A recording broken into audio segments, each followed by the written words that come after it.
ரட்சிப்பின் ஆண்டவர் இயேசு கிறிஸ்துவின் நாமத்தில் அன்பானவர்களே, உங்களை வாழ்த்துகிறோம். தினந்தோறும் வேதத்தை வாசியுங்கள். கர்த்தர் உங்களோடு பேசுவதை நீங்கள் ஒரு நாள் கண்டுபிடிப்பீர்கள்.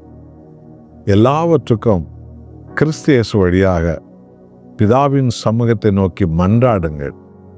ஒருபோதும் நீங்கள் வெட்கப்பட்டு போவதே கிடையாது. இதுவரைக்கும் உங்களை காத்த தேவன் உங்களுக்கு செய்த அற்புதங்களை எண்ணி பாருங்கள். அதற்கு நன்றி சொல்லிக்கொண்டே இருங்கள். இனி செய்யப்போகிற அதிசயங்கள் அதிலும் இரட்டிப்பாகவே அது இருக்கும். 2 நாளாகவும் 7ஆம் அதிகாரம் 14வது வசனம். இந்த முழு உலகில் உள்ள ஒவ்வொரு கிறிஸ்துவின் நாமம் தரித்த ஒவ்வொரு சபைக்கும், போதகர்களுக்கும், மகனுக்கும், மகளுக்கும், பிள்ளைகளுக்கும், குழந்தைகளுக்கும் இன்றைக்கும் தேவன் சொல்லும் செய்தி 2 நாள் ஆகமும் 7ஆம் அதிகாரம் 14வது வசனம்.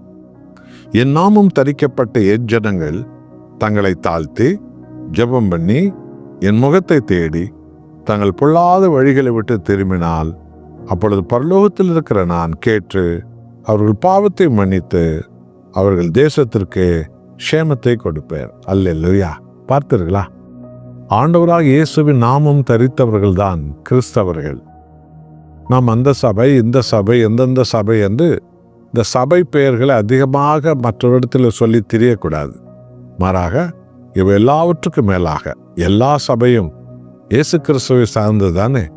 ஆகவே நாம் கிறிஸ்தவர்கள் என்ற பெயர்தான் இந்த உலகில் எல்லா ஜாதி ஜனங்கள் மத்தியிலும் மேலோங்கி நிற்கிறது.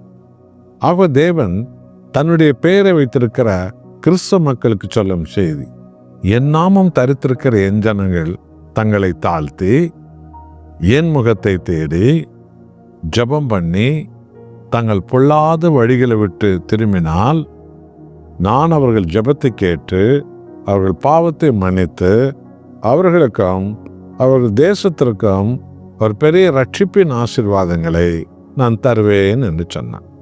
அப்போ இந்தியா ரட்சிக்கப்படணும்னு சொன்னால் முதல்ல இதோ கிறிஸ்தவ மக்கள் தான் தேவனுடைய முகத்தை தினமும் தேடணும். கிறிஸ்தவ மக்கள் தான் தங்களுடைய பொல்லாத வழிகள், விருப்பு வெறுப்புகள், பகை விரோதம் குரோதங்கள் எல்லாவற்றையும் விட்டு ஒழிக்கணும். கிறிஸ்தவ ஜனங்க தான் தங்களுடைய பாவங்கள், துரோகங்கள், அக்கிரமங்கள், அநியாயங்களை விட்டு கிறிஸ்தவங்க தான் முதல்ல மனம் திரும்பணும்.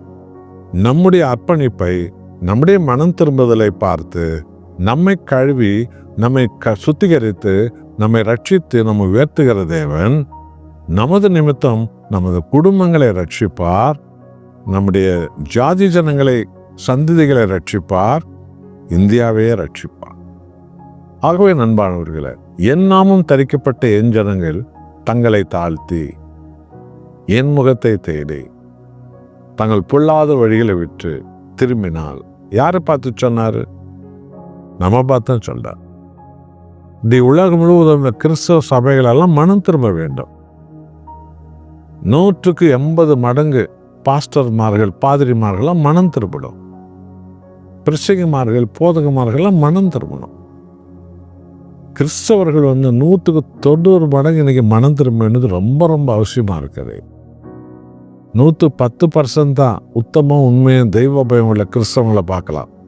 90 மடங்கு மாய்மாலமான, பித்தலாட்டமான, ஜாதி வெறி கொண்ட, பண வெறி கொண்ட, சுயநல வெறி கொண்ட, பொம்பளைங்களுக்கு ஆம்பளைங்களுக்கு அடிமையான, உலக பொருளுக்கு, உலக பாரம்பரியங்களுக்கு அடிமையான பாரம்பரிய கிறிஸ்தவர்களை தான் உலகத்தில் பார்க்க முடியுது. நமக்குத்தான் தேவன் சொல்லுகிறார், என் நாமத்தை நீ தரித்திருக்கிறல்ல, உன்னுடைய நடவடிக்கையால் என் நாமம் தூஷிக்கப்படுது. யார் யாரோ மாறணும்னு நீ நினைக்கலாம். இல்லை, முதல்ல நீ மாறணும். நீ மாறிட்டா உன் குடும்பம் மாறிடும். உன் குடும்பம் மாறிட்டா ஊரே மாறிடும், சபையே மாறிடும். ஒரு சபையை மாறிட்டா இந்தியாவே மாறிடும்.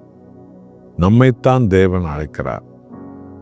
நம்மை ஆராய்ந்து பார்த்து நமது பாவ அக்கிரமங்கள் எல்லாம் உண்மையாய் மனம் திரும்பி விட்டுவிட்டு நமது ஒப்பு கொடுத்தலுக்காக அவளோடு காத்திருக்கிற ஆண்டவராக இயேசுவின் சமூகத்தை நாம் தேடுவோம்.